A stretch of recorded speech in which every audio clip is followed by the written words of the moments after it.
we were pretty assured we were going to go for the full length of time because we were actually replacing a Russian circus that had been booked for 1 year and was there in its seventh year. And they basically had married everybody local and had kids, but they were finished.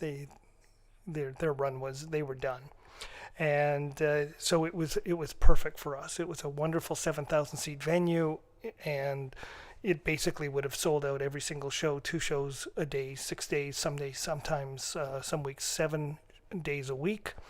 And it was unbelievably exciting because from the ground up, I had designed this new show for the 7,000 seat area. I mean, it was a small arena, basically every 2 shows a night. So we had to have some very large equipment, and it took a lot of work. And we were 8 months into rehearsals, and we had finished the builds. And we were doing the TV special at the Manitoba Theatre for Young People just to get our chops and get all the video angles, because we were going to be using a lot of video feeds in the show as well as live show. But we wanted to make sure that when they were watching the screens that everything looked good for angles and things. So the best way was doing a TV show, and it also gave us a promotional vehicle to help sell the show there and across North America. And then we were going to the wrap party on the fourth day, and we got a call from the Canadian Embassy saying, you can't come to China. And I went a little crazy. What are you talking about? After 2 years of negotiating and 8 months of rehearsals and 7 figures of equity involved in this thing, I am, what do you mean I can't go? And they said, well, you're going to hear about this in a few days anyways. We're going by an acronym called SARS. And I'd never heard of SARS in my life. And in fact, it had been raging for 4 months in the Guangzhou province, and people were dying. And no one knew about it. And the WHO was finally informed about it after it had got out of their control and started spreading around the world. So obviously every news agency in the world was going to be talking about it. And for our own safety, they said they're invoking the force majeure, the act of God clause, which means no war, tumult, disease, pandemic will nullify any contracts, which means all monies are given back and they don't owe us anything and we don't owe them anything. And who would expect a pandemic? It's the first one I'd ever been involved in. In fact, the last one was 1919, so we really weren't expecting anything like that to be one of our worries. And as it was, after a couple of months of getting over it, we started hitting the road, because one of the big problems is when we had signed the papers, we stopped selling the show for touring in North America anywhere. We had not a single show, and it takes a good year for major tours to be produced in the kind of size of venue that we needed to play in and the kind of audiences we needed to attract. And because it's work with corporate, again, my work was big corporate, well, they're planning a year, 2, 3 in advance, so it's easy to have shows. But that also meant that because I wasn't in the marketplace for that year of our work and development of the show, and we had ceased taking shows because we thought we were going to be gone for years, all of a sudden trying to get back into the game, we were at least a year before we could get another show. Now, as it was, we did get a trickle of some last minute things that did come in because of replacements, but all in all, it was a very, very rough 14 months. To get back into the swing. And I also have a warehouse of 6,000 square feet full of equipment that can only fit in arenas, and I'm not an arena performer in North America. So yeah. Well, if you've just joined us, I'm talking with Brian Glow, Winnipeg illusionist, and a super interesting guy, and we're working out the bugs because we are planning a show that will be called Canada's Magical North with Brian Glow, where he will share amazing encounters and experiences. And you must have shed tears when you did this thing, man, because the pictures you shared were just so heartwarming. And Brian's gonna bring images, some videos. We're gonna share those. He's gonna talk about them. But if you just joined us, we're working out the bugs. I got Brian to come down to do an impromptu interview, and there may not even have been a little bit of audio at the beginning because yours truly forgot to pull up the audio feed. We're wearing many hats here, and fortunately my head's really big, so I can put all those hats on. But I think we've got it going now. My texters are texting me and telling me that things look and sound good. And I just wanted to break in and say that if you were noticing a few glitches, fair enough, but we're rolling now. Apparently my video was freezing, but it looks like Penny and Brian are in the shot now. And I'm going to stop yapping away, and I'm going to let Brian talk some more because I want to talk about the Inuit program. I don't even know if it even has a name, but could you please tell me, Brian, how you started going up north and bringing magic and smiles and laughter to those poor isolated people, and made those dreams come true? I'd love to hear the story. Well, the story goes back a bit. In around 1978, what had happened is I got a call basically at home from a principal in a northern Manitoba school who said, I don't know why I'm calling you, but I need to speak to you because we had a young man who came back to the community recently. It was his third attempt to kill himself. And when we had intervened and started talking with him when he got back, we asked him if there was anything that he liked, because he kept saying there's nothing in life he liked. Everything was destitute and horrors. And after being talked to, he said, well, the only thing I liked was that magic guy a couple of months ago. So I'm calling you. And I went, okay. I don't know what I can do. I will, but thank you for that information and let me think about it. Which I literally hung up and started thinking about what I might be able to do. One of my degrees was in psychology, so it wasn't something I didn't know about. It was also something I had lived through quite horribly because 3 of my best friends died of suicide when I was a kid, and I was severely bullied, and 2 of them died because of bullying, and one of them because of a fatal illness that was she couldn't bear.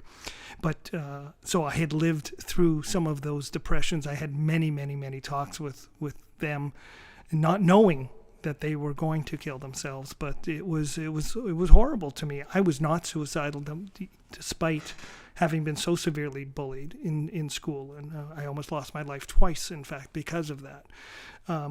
Fortunately, just hospital stays. But the fact was that when she said this to me, something in my heart just clicked, because having been through it before, I just didn't want anyone else to go through that. I knew how horrible it was. So my answer was to take several suitcases and fill every bit of the suitcases with tricks. A couple of T-shirts, a pair of jeans, and off it went. I called my friend Mark, who owned Perimeter at the time, and I had done quite a few flights with Perimeter Airlines, and they said, just show up, we'll get you there. I showed up, off we went, and while on the plane on the way there, I'm going, well, what do I do now? And I thought, well, the first thing that came to mind is somehow, some way I have to engage this young man. I'm going to use him in a presentation somehow. I don't know how long I'm even going to be there.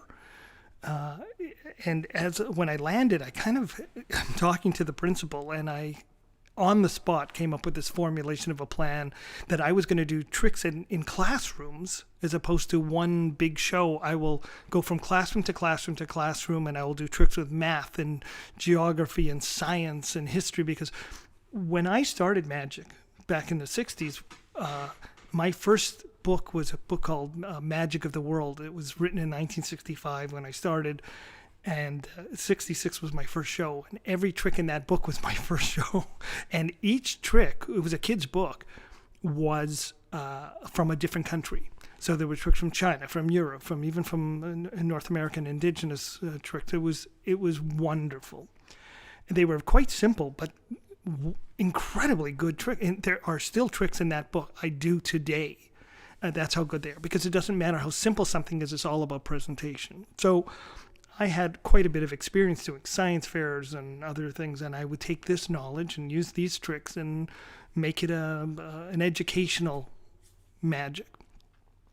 And magically, his name got pulled from a top hat and from a whole classroom, from a whole school of kids, and he was going to be my assistant. And reluctantly, he said he would come to classrooms with me, and he didn't have to do anything. I mean, he was just sort of there, and he would move a box or a table or something like that. I just to have a connection of some sort was the total goal. And in the process, I started teaching the class how to do a trick, because I would talk about the psychology of magic and why we see illusion and why we're fooled by it and why it's so much fun, and that we don't want it to be a trick where it's, haha, I fooled you, you're an idiot. It's more about creating theater. It's more like, come on a journey of wonder and awe and come along with me. And if we can give that feeling, that's where the true magic is. That's the true fun. But doing tricks, you might as well just be a practical joker, and I never liked that. So I was giving this kind of messaging on positive thinking and talking about positive imagery. And for the first day, I don't think he said 3 words to me. But we came back, and then the next day I thought about it, and I taught him one trick. And again, he was very, very shy and very reluctant and really didn't want to do it, but acquiesced because he saw how much fun everyone else was having the day before. So he said, sure, I'll do it. And I said, well, that's good, because I want you to show the class. Well, he just, no, I don't want to do that. But I got him to do it. This started an engagement. We started talking, and it was phenomenal, because it took the entire day, but at the end of the day, he said he was opening up. Now, nothing of substance, just I knew what his name was now. I knew his name, but he told me, and he told me a little bit about things he liked and didn't like, which wasn't much. And the third day was the epiphany, because we started doing it, and I'm going, it's a good thing he's talking to me now, because I've run out of stuff to do.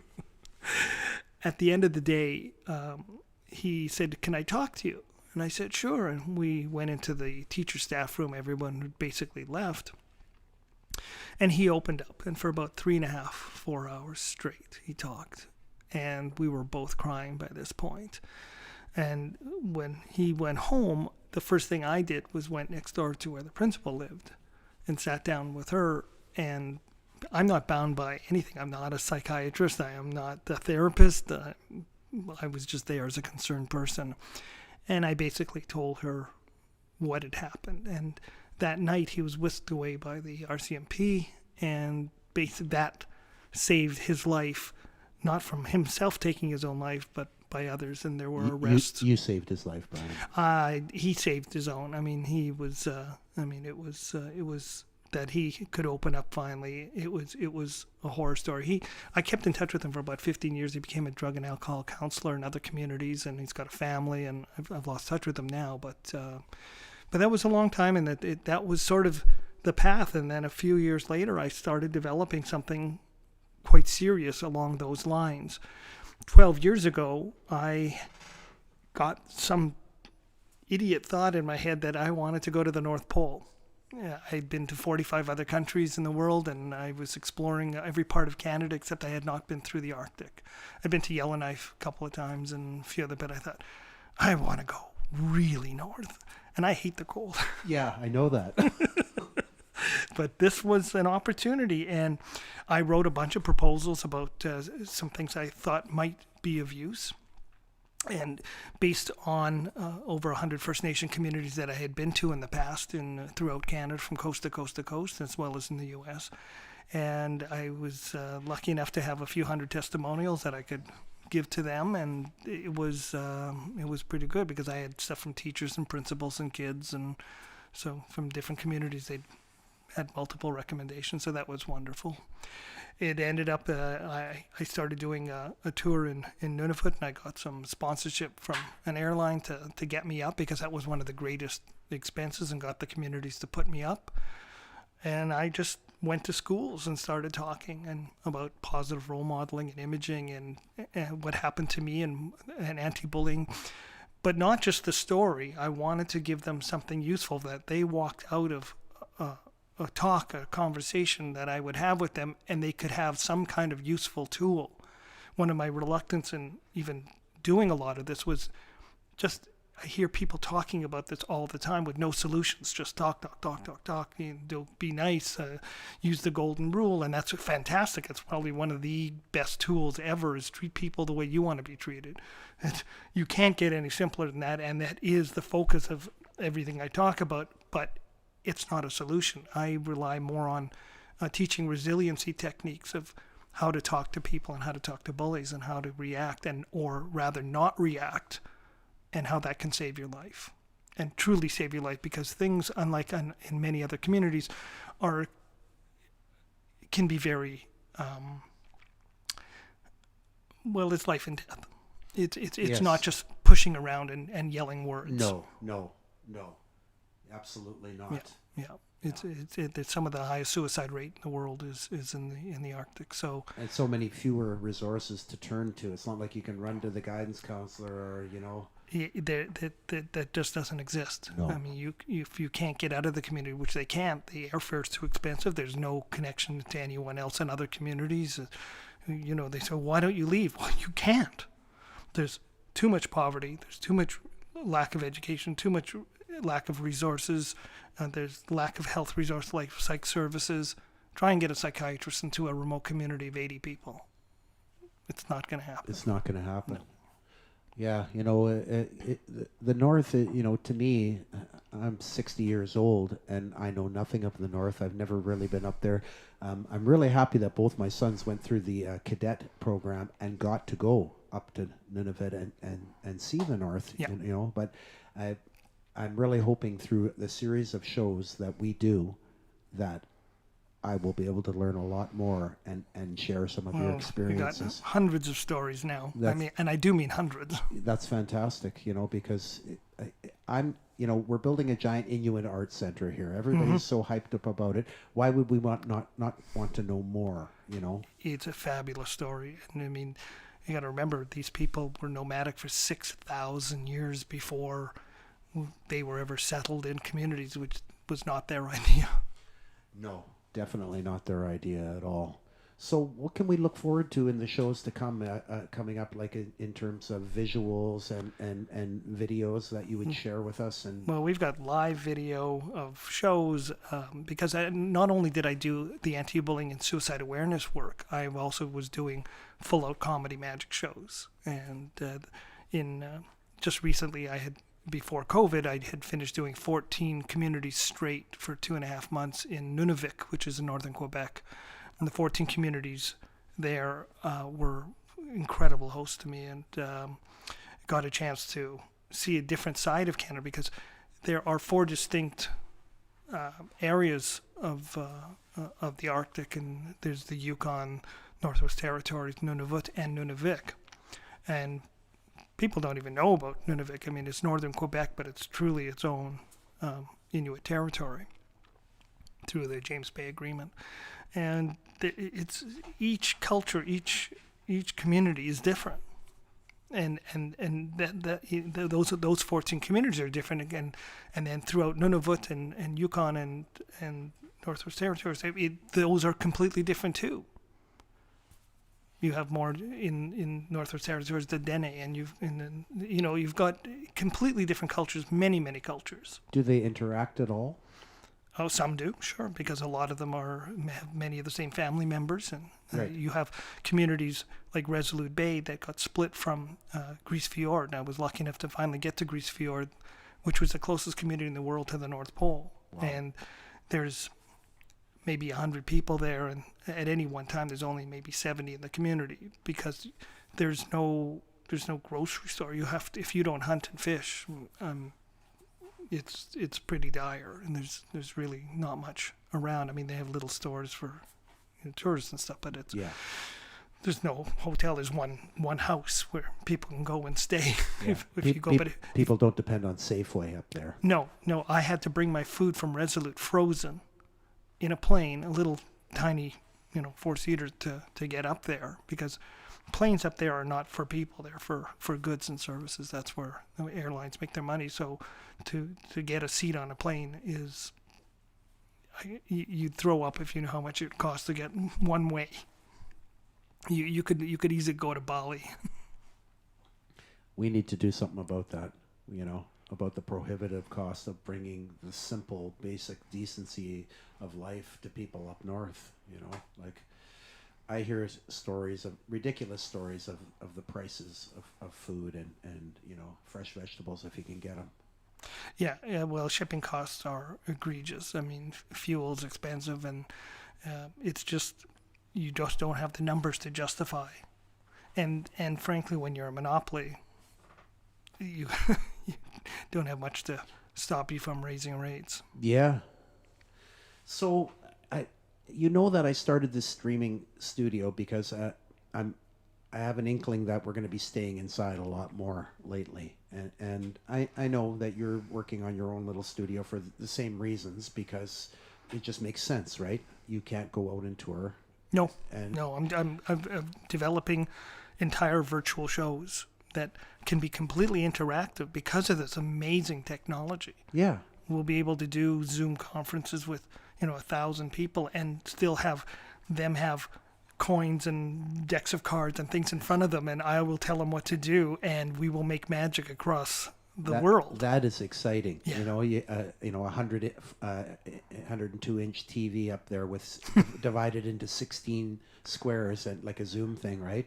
And you're doing a magic thing. And Yeah, it's fun. It's fun because we can even have the front row seats where people, if they're buying tickets, they can be the ones who get to participate on screen.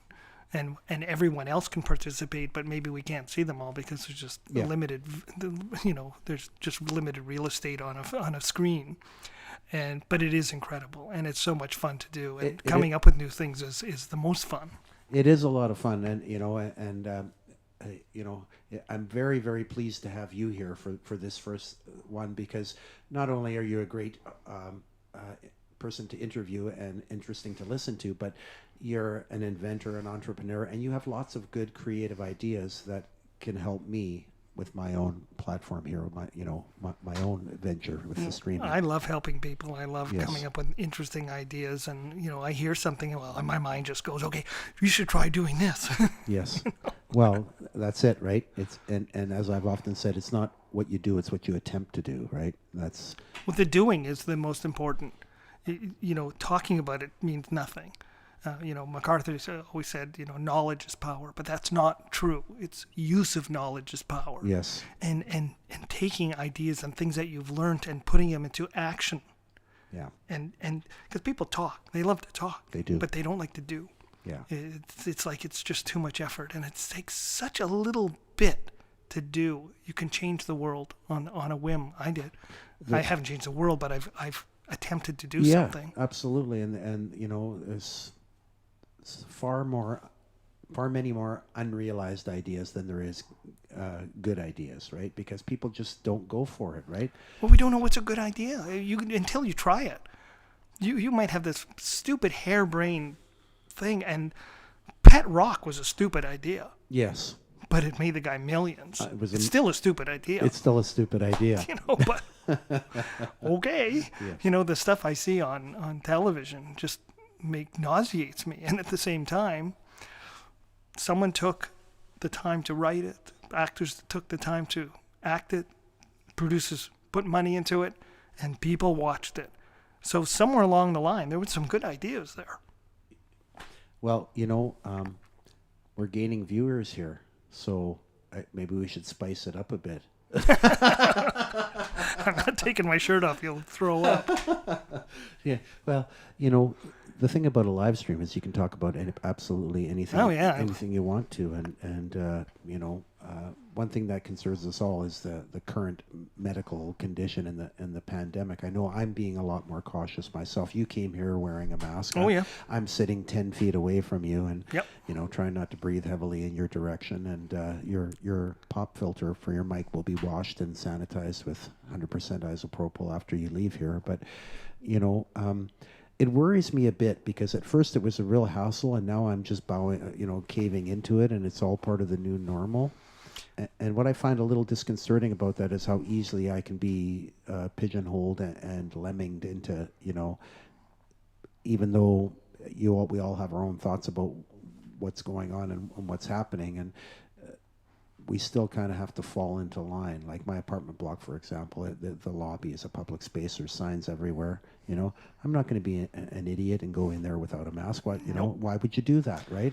But yet there's many people doing that. But there's where the golden rule comes in. Treat others the way you want to get treated. I don't want to be sick. That's where I was. I'm going to wear a mask to make sure someone else isn't going to get sick. It's not helping me unless I've got N95 or something more you know, more industrial. And frankly, you know, I won't fly right now. Yeah. And yet I have offers to go doing shows and consulting and other things, and I don't want to take the chance. No. You know, I'm 63, and you know, I also know that I'm in that zone. Yes. And well, man, I had a bad flu 2 years ago, and that was bad enough. I mean, that kicks your butt, right? Yeah. So why mess around? Well, you know, I've been taking flu shots since I could. I mean, I'm traveling so much, and you know, not only the 45 countries that I go to on a constant basis, but because I'm going to remote communities where sanitation is sometimes not a viable thing. It's not that they don't want to be clean. It's sometimes you can't even get cleaning supplies. Yeah. So what do you do then? You go into places that don't even have toilet paper. You better carry your own. You know, this is the fact of life in travel. At least you would think that even in some of the nicest places in the world that I've been to, that would be not an issue, like Western countries, like in Japan, and ending up in places where we were outdoor festivals and there were too many people and there was just nothing there, and that happened more times than I can tell you. That we do carry sanitary supplies with us when we tour. It sounds so ridiculous, but remote communities are even you know, doubly or quadruply so. So I'm always health conscious. I'm always thinking about things like that. You know, it goes back, I think, back into the university days in the 70s when I was also doing research, and one of my courses was on virology. And it scared me so much that I think I became a complete germaphobe. I'm not as bad as Howie Mandel maybe, but I'd be thinking about it all the time. And when I was touring, it was like I checked beds and I checked. You can make yourself crazy, but there is a level that we have got to maintain, and yes, it's so important now. The simplest things of washing your hands. Yes. You know, coughing into the crook of your mouth, wearing a mask. Yes. These were so foreign. Now it becomes an everyday thing. We forget that in Asia, and many places in Asia, this was normal.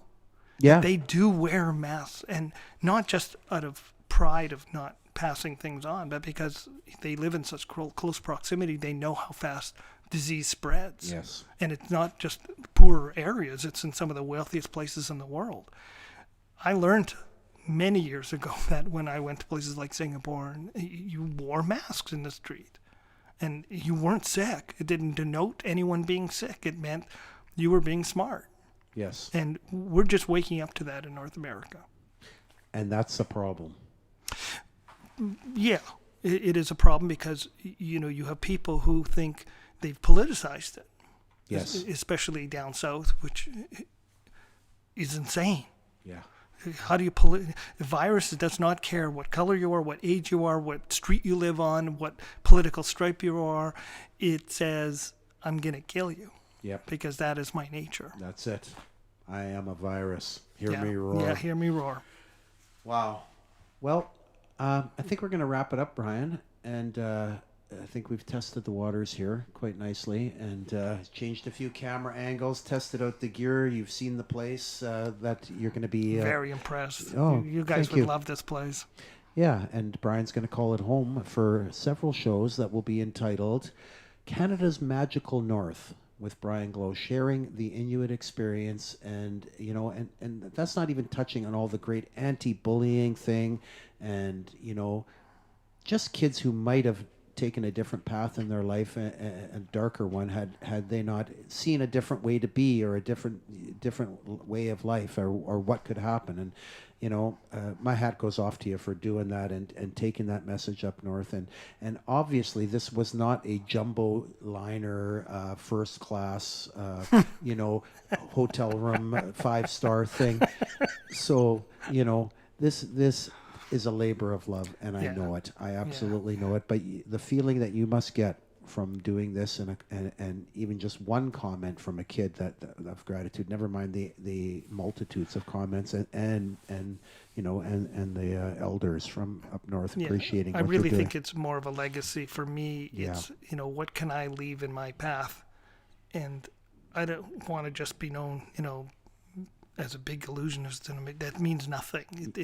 I made people happy, and that's great, but I want to leave something longer term. There's a little clip at the end of Trailer Park Boys with Jim Leahy, the drunk guy, and he's all juiced, but he pretends, right?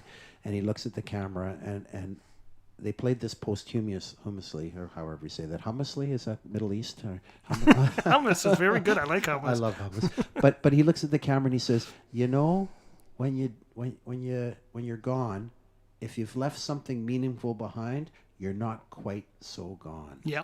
And that's what you're talking about. That's what you're talking about here. And I believe the same thing, and that's what I'm honestly trying to do, is just leave a little bit of something behind that people thought, I'm glad that guy did that, or someone thought like that, I could do that too. On that note, I should tell you that if they stay tuned to further episodes, they may even learn some very, very cool magic. Oh, yes, there will be magic. And I guarantee you we're going to give some stuff away. I don't know what yet, but there's always going to be prizes on my channels. So thanks for joining me, Brian. I sure appreciate it. And I'm going to play a little song, I think, to take us out and say goodnight. Good night, Brian. Good night, Tom.